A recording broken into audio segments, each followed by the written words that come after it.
वहीं सहारनपुर में मूसलाधार बारिश का कहर देखने को मिला है। बंद पड़ा जर्जर मकान ढह गया है। मकान खाली होने से बड़ा हादसा टला है। भारी बारिश की वजह से भरभरा कर मकान गिर गया। मंडी थाना इलाके का पूरा मामला है।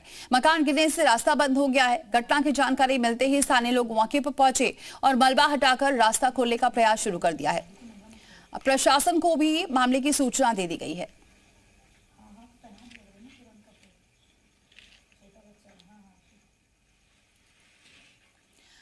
बात करते हैं उत्तराखंड की केदारनाथ यात्रा मार्ग से राहत भरी खबर यह है कि 29 जुलाई को गौरीकुंड शटल पार्किंग और मुनकटिया मंदिर के बीच भारी भूस्खलन के कारण हजारों श्रद्धालु रास्ते में फंस गए थे, जिसके बाद एनडीआरएफ ने कड़ी मशक्कत के बाद कुल 2179 तीर्थ यात्रियों का सफल रेस्क्यू किया है और संयुक्त ऑपरेशन में एसडीआरएफ और प्रशासन की भूमिका अहम रही है।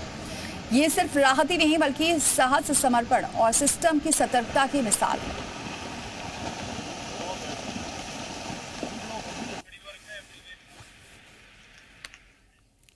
बात करते हैं प्रयागराज की। प्रयागराज में भी गंगा और यमुना नदियों का जलस्तर एक बार फिर से तेजी से बढ़ रहा है। यमुना का जलस्तर नैनी में 81.13 मीटर पहुंच गया है और बीते 24 घंटे में जलस्तर लगातार बढ़ रहा है। इससे निचले इलाकों में बाढ़ का खतरा बढ़ गया है। खतरे का स्तर 84.734 मीटर निर्धारित किया गया है, जिससे निकटवर्ती इलाकों में बाढ़ का खतरा बना हुआ है।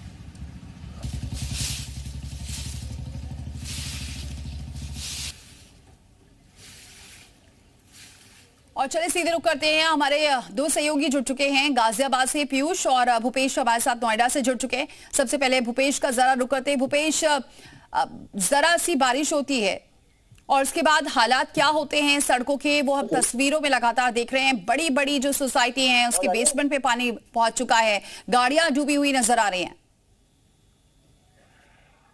देखिए, बिल्कुल ग्रेटर में रात बहुत जोरदार बारिश हुई थी और बारिश के बाद सबसे बुरे हालात जो है वो ग्रेटर वेस्ट में देखने को मिले। ग्रेटर वेस्ट की जो इको विलेज 1 सोसाइटी है, खासकर वहां बुरे हालात थे क्योंकि उसकी बेसमेंट में इतना पानी भर गया कि वहां जो गाड़ियां थी वो पानी से आधी डूब गई। इसके अलावा कई अन्य सोसाइटी थी, उनमें भी चाहे राधा स्काई गार्डन हो, चाहे लेजर पार्क आम्रपाली सोसाइटी हो, वहां पर भी बेसमेंट जो है वो लबालब जो पानी से दिखाई दिए। कुल मिलाकर सबसे बुरे हालात थे जो वो इको विलेज 1 सोसाइटी के थे। इस दौरान खुद वहां सोसाइटी के लोगों ने वीडियो बनाई क्योंकि सुबह के समय लोगों को ऑफिस जाना होता है, बच्चों को स्कूल छोड़ना होता है। तो जब वो अपनी गाड़ी लेने के लिए उस पार्किंग में तो उन्होंने देखा कि पार्किंग में उनकी गाड़ियां डूबी हुई हैं। अब इन लोगों का साफ तौर पे कहना है कि मेंटेनेंस चार्ज तो हमसे मोटा वसूला जाता है, लेकिन मेंटेनेंस के नाम पर यहाँ पर कुछ नहीं किया जाता है। अगर पानी निकासी की ऐसी कोई समाधान नहीं है तो मोटा मेंटेनेंस चार्ज आखिर ये बिल्डर या यहाँ पर जो मेंटेनेंस टीम है वो क्यों वसूलती है? क्योंकि लोगों का ये कहना है कि उनकी गाड़ियां पानी में डूब गई हैं जिसकी वजह से खराब हो गए, तो इसका चार्ज भी अब वो मेंटेनेंस वालों से ही लेंगे। तो कुल मिलाकर कहें जरा सी बारिश, ये सवाल लोगों के जहन में है क्योंकि आप मेंटेनेंस भी देते हैं और न सिर्फ सोसाइटी बल्कि सड़कों का भी कुछ ऐसा ही हाल नजर आ रहा है। रुक करेंगे फिर से भूपेश आपका, लेकिन अब पीयूष का रुक करते हैं। पीयूष, गाजियाबाद में सड़कों से लेकर सोसाइटी तक का हर जगह बुरा हाल है, जबकि इतनी भी बारिश नहीं हुई है क्योंकि एक तो गर्मी थी, उससे थोड़ी राहत मिली, लेकिन परेशानी ज्यादा झेल रहे हैं लोग।